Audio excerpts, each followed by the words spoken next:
Si quieres una vida con más paz, propósito y una conexión más profunda con Dios, hay algo que no puedes ignorar: el poder de la oración. A lo largo de la historia, la oración ha sido el puente que une a la humanidad con lo divino. Y Jesús, en su infinita sabiduría, nos dejó un modelo perfecto: el Padre Nuestro. Pero, ¿alguna vez te has detenido a reflexionar sobre el significado de cada palabra? ¿Sabías que esta oración encierra verdades transformadoras que pueden cambiar tu forma de vivir y acercarte más a Dios? Hoy vamos a desglosar el Padre Nuestro como nunca antes, explorando su significado profundo y cómo aplicarlo a nuestra vida diaria. Desde la paternidad amorosa de Dios hasta la importancia del perdón, pasando por la provisión divina y la protección contra el mal, cada frase de esta oración tiene un mensaje poderoso que puede fortalecer tu fe y transformar tu relación con Dios. Así que quédate hasta el final, porque lo que aprenderás hoy puede marcar un antes y un después en tu manera de orar y en tu vida espiritual. Pero antes de comenzar, quiero invitarte a que formes parte de esta comunidad de fe. Si aún no lo has hecho, suscríbete al canal, activa la campana de notificaciones y deja tu like, porque así me ayudas a seguir compartiendo mensajes que fortalezcan tu camino con Dios. Y ahora sí, abre tu corazón, porque este mensaje está a punto de comenzar. Primera revela la paternidad de Dios. Cuando Jesús nos enseñó a orar, comenzó con estas palabras: Padre nuestro que estás en los cielos. Mateo 6:9. A simple vista, esta introducción puede parecer solo una manera formal de dirigirse a Dios. Pero si nos detenemos a analizarla, descubrimos que encierra un mensaje poderoso. En la época de Jesús, el concepto de Dios como Padre no era tan común ni accesible para todos. La mayoría de las personas lo veían como un ser supremo, lejano y temible, digno de reverencia y adoración, pero no como alguien con quien pudieran tener una relación cercana e íntima. Sin embargo, Jesús rompió con esta mentalidad y nos reveló una verdad que cambiaría para siempre nuestra forma de relacionarnos con Dios. Él es nuestro Padre. No solo es el Creador del universo, el Todopoderoso y el Rey de Reyes, sino también un Padre que ama, cuida y protege a sus hijos. Esta revelación transforma la oración en algo más que un simple acto religioso. La convierte en un diálogo sincero y cercano entre un hijo y su Padre Celestial. La cercanía de Dios como Padre. Al decir Padre Nuestro, Jesús nos invita a acercarnos a Dios con confianza y amor. Nos muestra que no oramos a un juez implacable que espera castigarnos por cada error, ni a una deidad distante que no se interesa por nosotros. Oramos a un Padre que nos conoce profundamente, que se preocupa por nuestras necesidades y que anhela lo mejor para nosotros. En muchas ocasiones, la imagen que tenemos de Dios está influenciada por nuestra experiencia con nuestros padres terrenales. Si tuvimos un padre amoroso y presente, nos será más fácil ver a Dios como un padre bueno. Pero si crecimos con un padre ausente, indiferente o incluso abusivo, puede ser difícil confiar en la idea de un Padre Celestial amoroso. Sin embargo, la Biblia nos asegura que Dios es el Padre perfecto. Su amor es incondicional, no cambia con el tiempo ni depende de nuestro comportamiento. No nos ama más cuando hacemos las cosas bien, ni nos ama menos cuando fallamos. Su amor es eterno y absoluto, un Padre para todos, la comunidad de fe. Otro detalle importante es que Jesús no dijo Padre mío, sino Padre nuestro. Esta simple palabra nos enseña que la fe no es una experiencia solitaria, sino que somos parte de una gran familia espiritual. Dios no es solo mi Padre, sino el Padre de todos aquellos que creen en Él. Esto nos recuerda que el cristianismo no se trata solo de nuestra relación individual con Dios, sino también de nuestra relación con los demás. Como hijos de un mismo Padre, estamos llamados a vivir en unidad, en amor y en comunidad. No podemos decir que amamos a Dios si despreciamos a nuestros hermanos. La frase Padre Nuestro nos desafía a dejar de lado el egoísmo y a reconocer que pertenecemos a una familia más grande.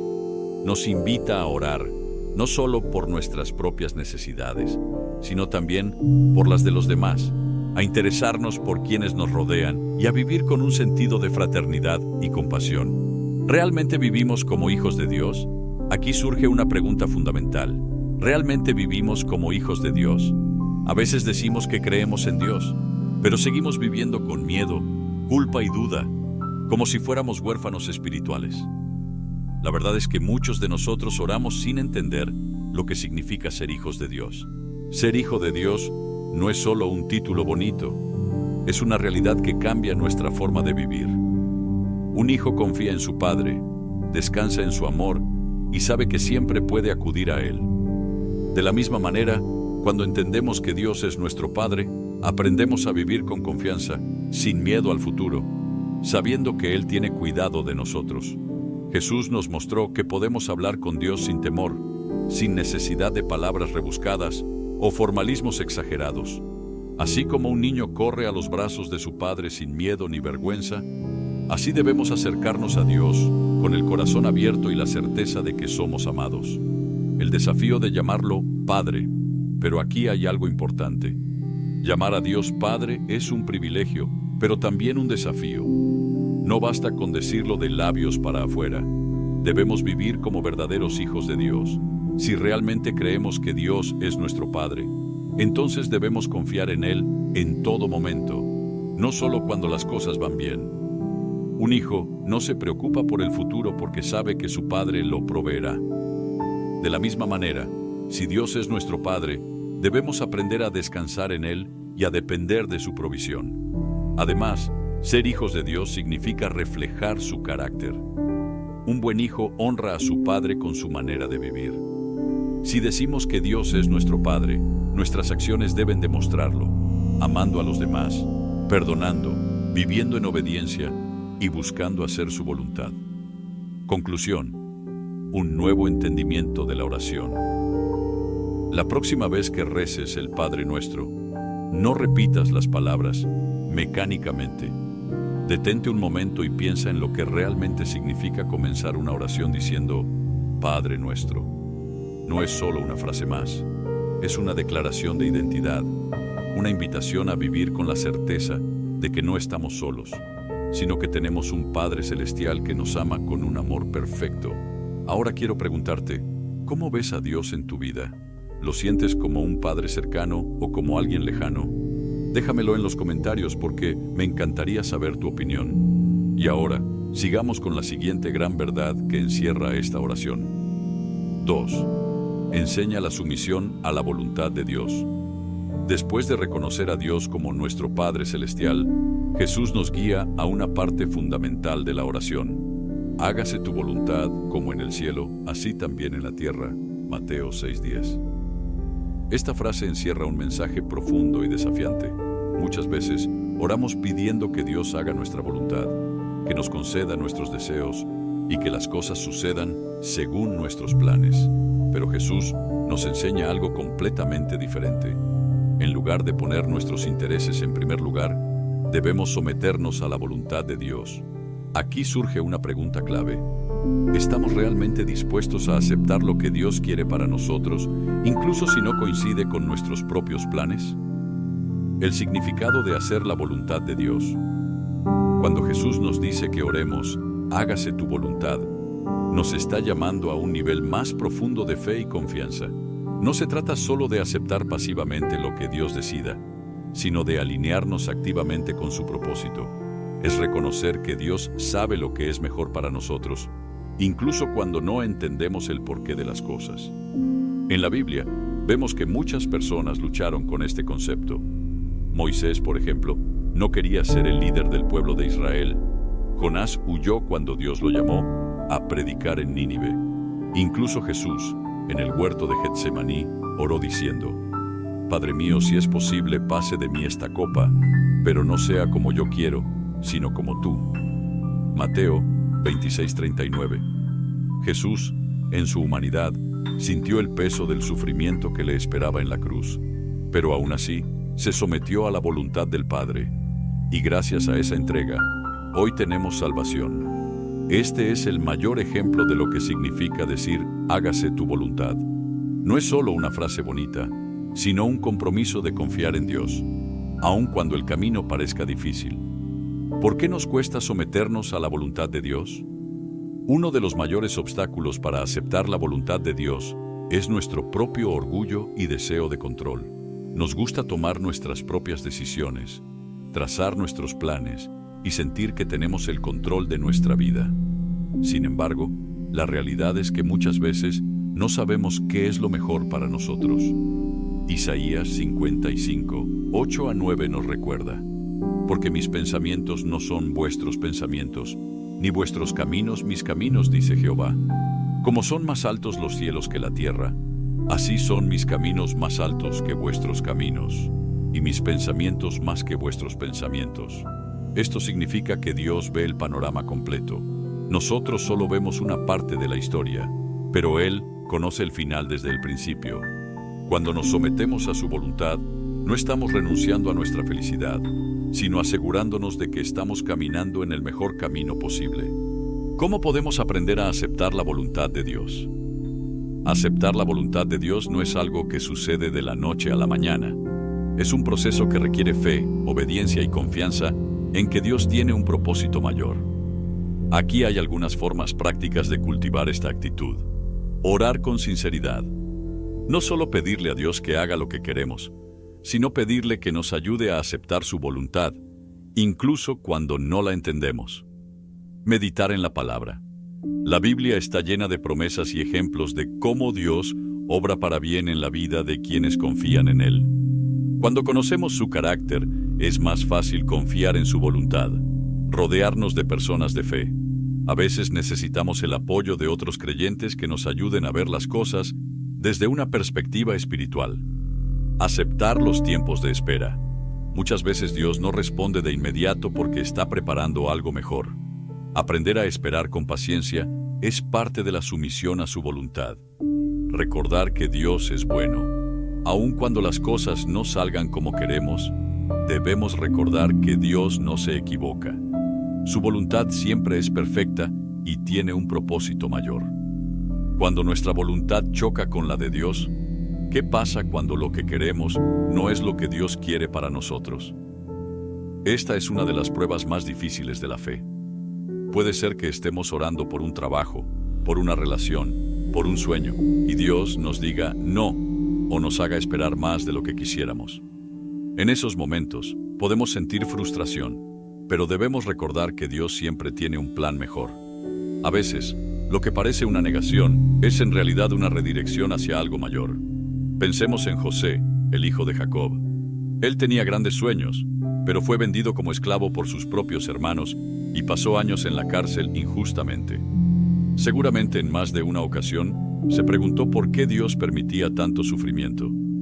Pero al final, Dios lo levantó como gobernador de Egipto y lo usó para salvar a su pueblo.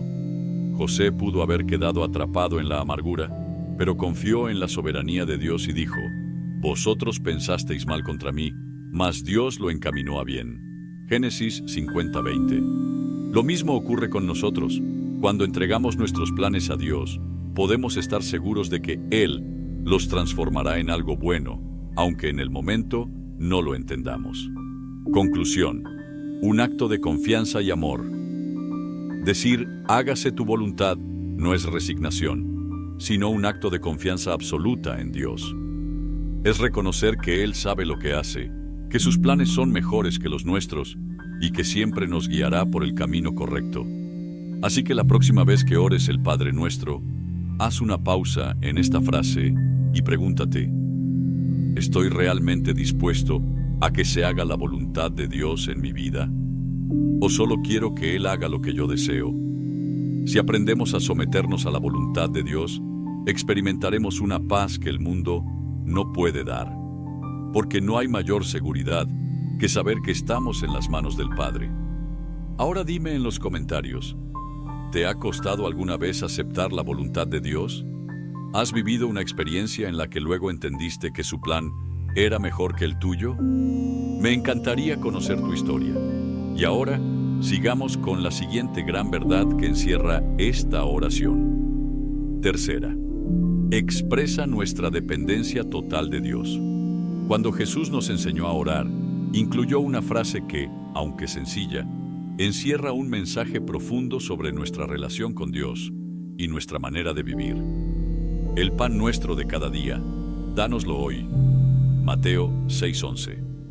En una sociedad donde valoramos la autosuficiencia, esta petición nos recuerda algo fundamental. Dependemos completamente de Dios para todo.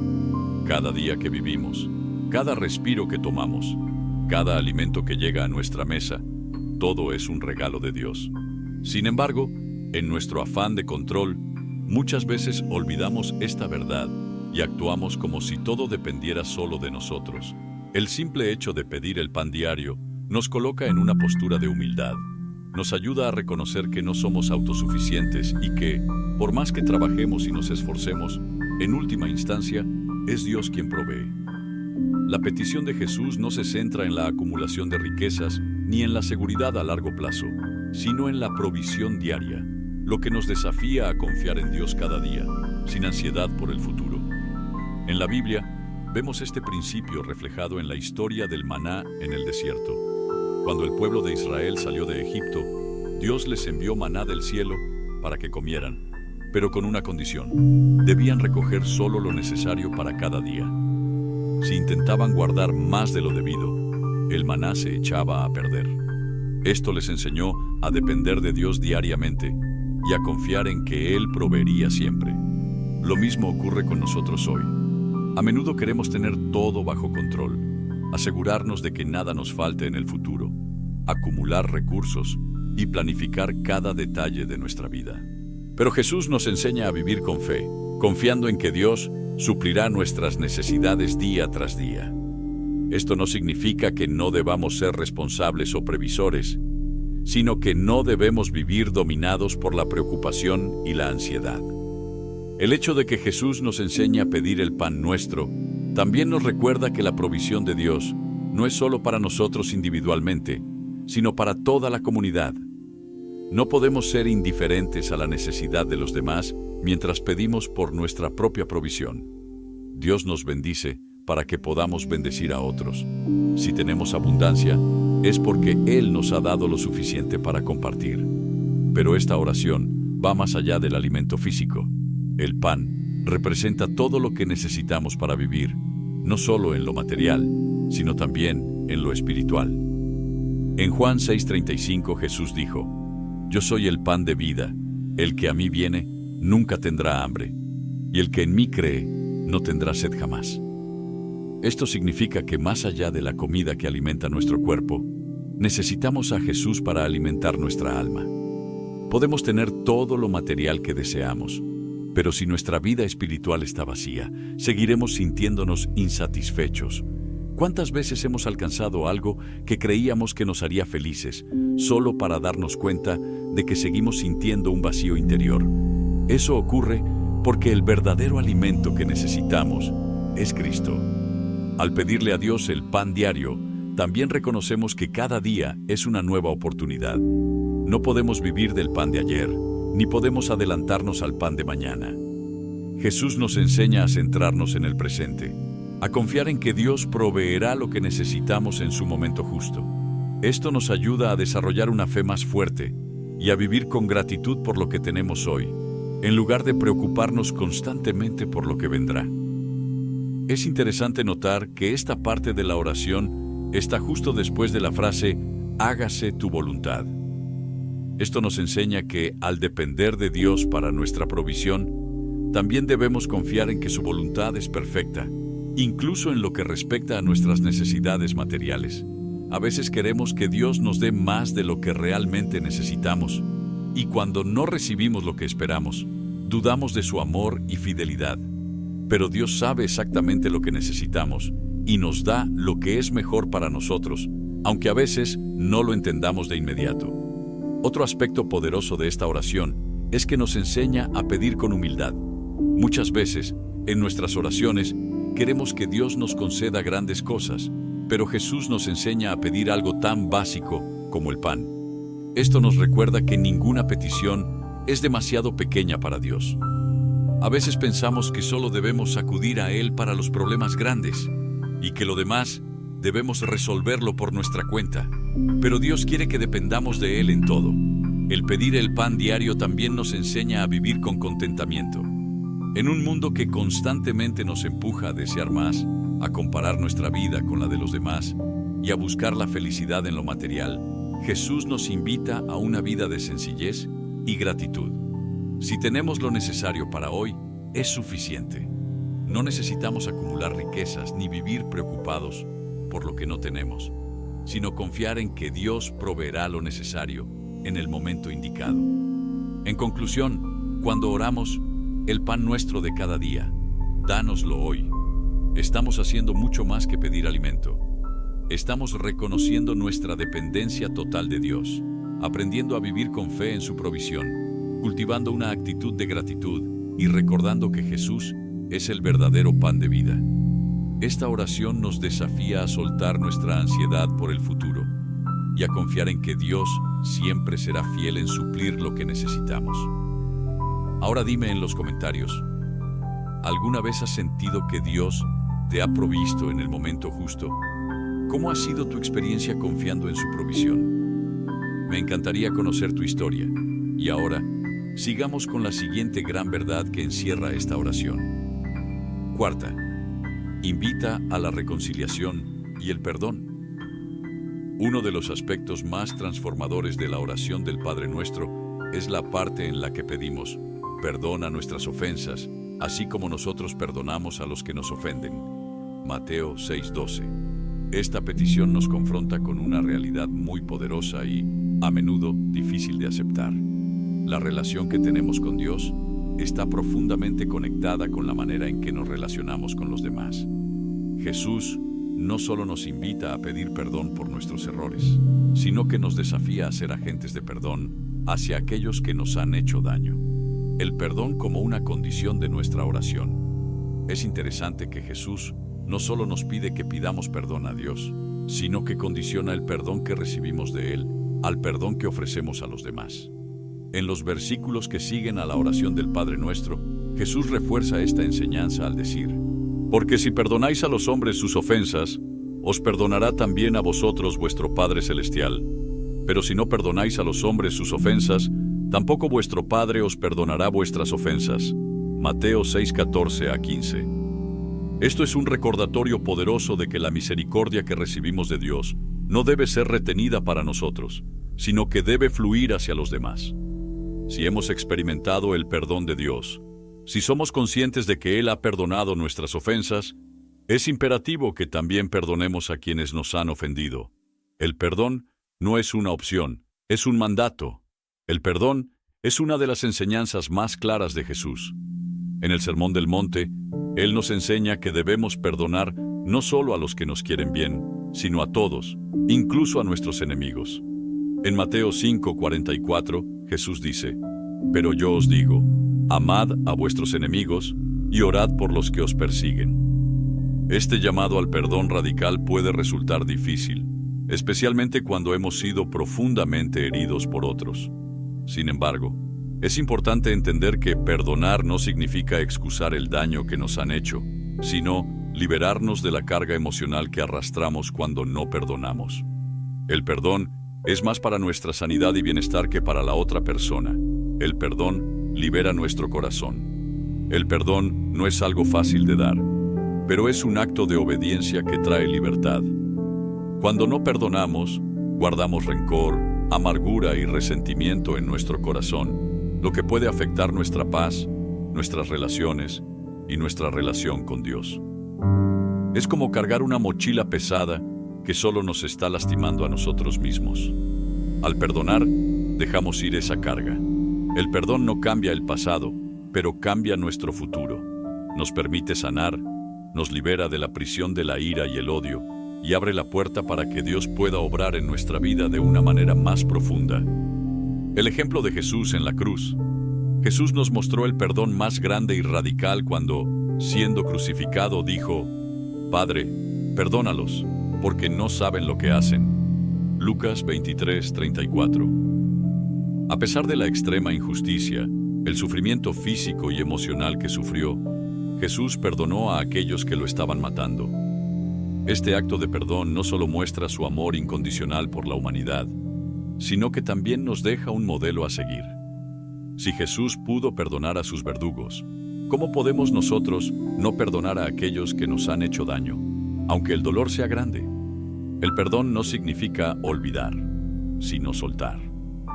Perdonar no significa necesariamente olvidar lo que ocurrió, ni significa que debemos volver a confiar automáticamente en la persona que nos ha ofendido.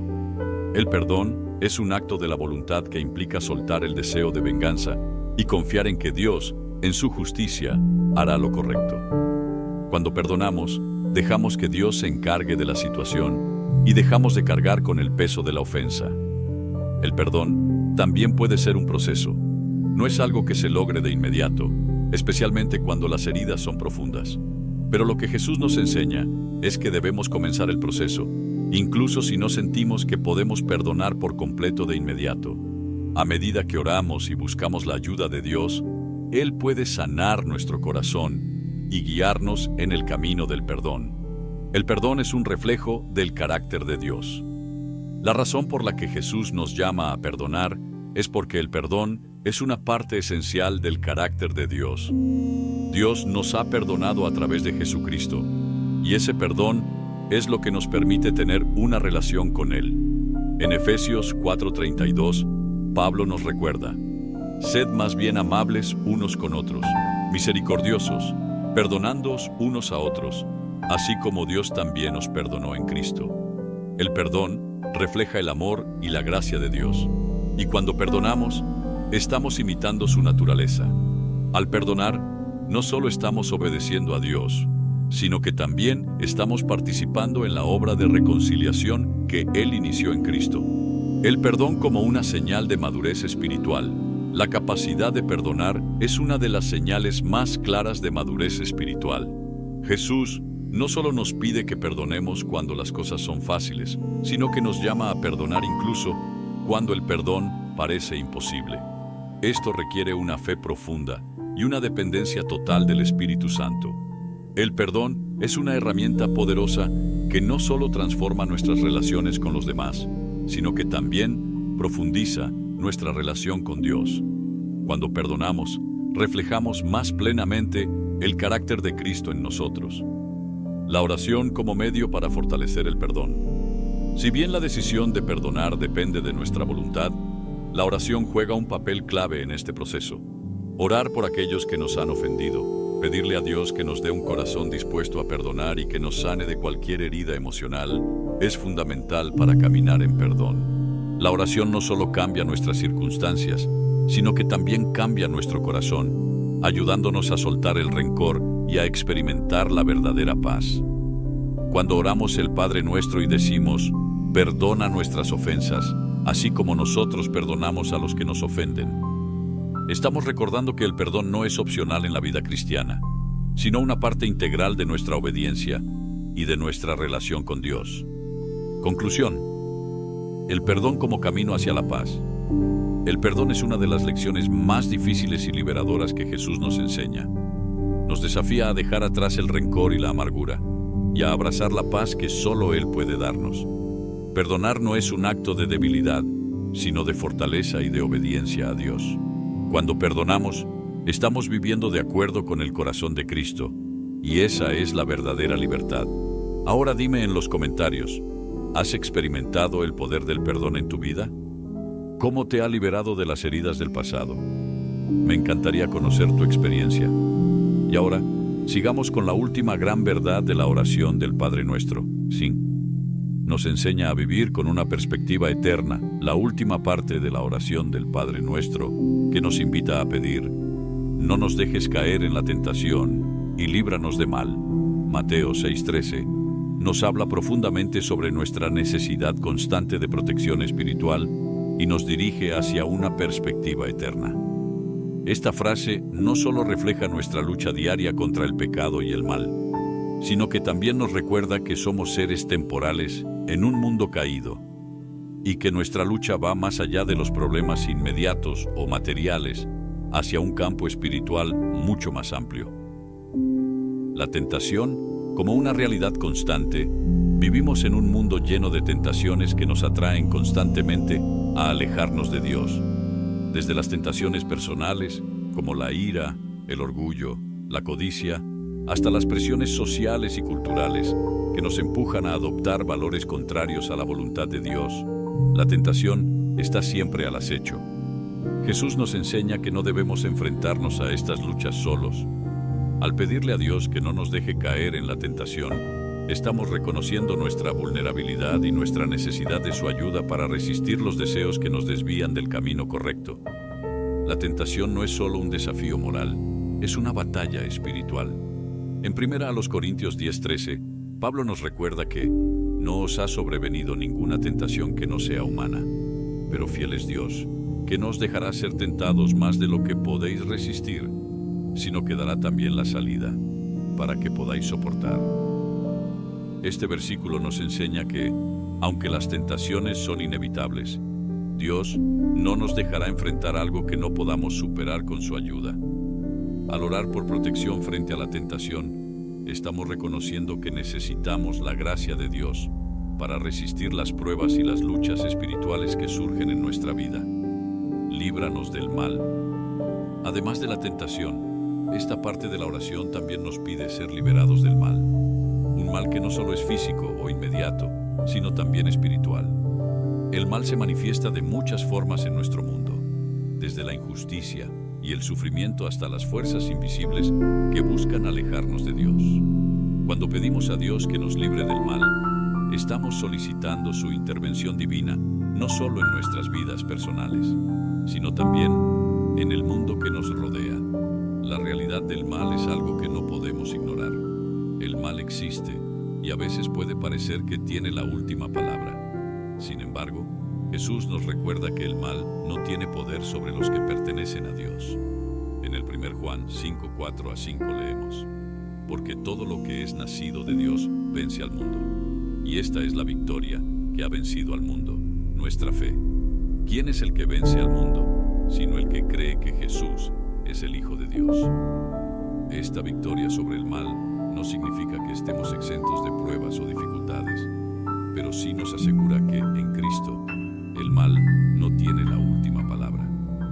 Cuando oramos líbranos del mal, estamos recordando que nuestra lucha no es contra carne ni sangre, sino contra principados y potestades espirituales.